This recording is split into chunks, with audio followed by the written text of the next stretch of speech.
Quero falar de uma burra corredeira de Mourão e ganhadeira de moto nas quebradas do sertão.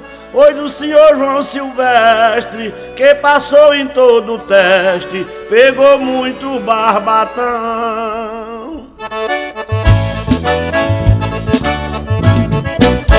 Lá em Riacho das Almas nasceu a burra ligeira.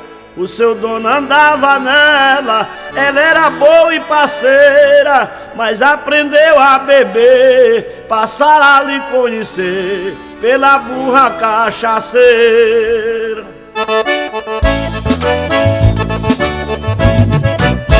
Um dia de terça-feira, ali na feira do gado, ela estava desfilando com o seu dono montado, que ele trocou por dinheiro e Petrônio boiadeiro lhe comprou muito animado.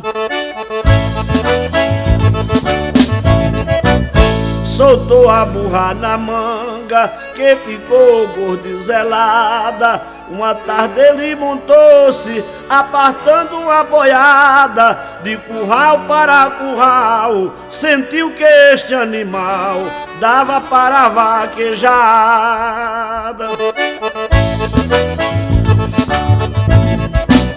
Tirou a burra da roça, botou ela na cocheira, dando capim e purina, e a burra cachaceira saiu deitando a boiada, tornou-se a mais afamada ali daquela ribeira. Era boa de Mourão e pegava boi no mato, pegava vaca e novilha, bezerro, touro e boiato. Ela no mato fechado corria que só viado, ligeira que só um gato.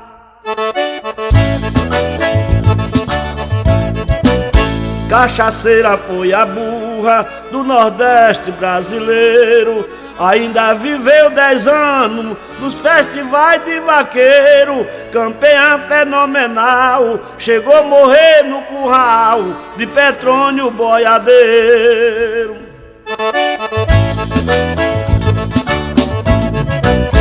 Depois que ela morreu, Petrônio mandou fazer um buraco e botou dentro pra urubu não comer. Esta burra era amarela e outra igualmente aquela, ainda falta nascer, vida de gado. Ei.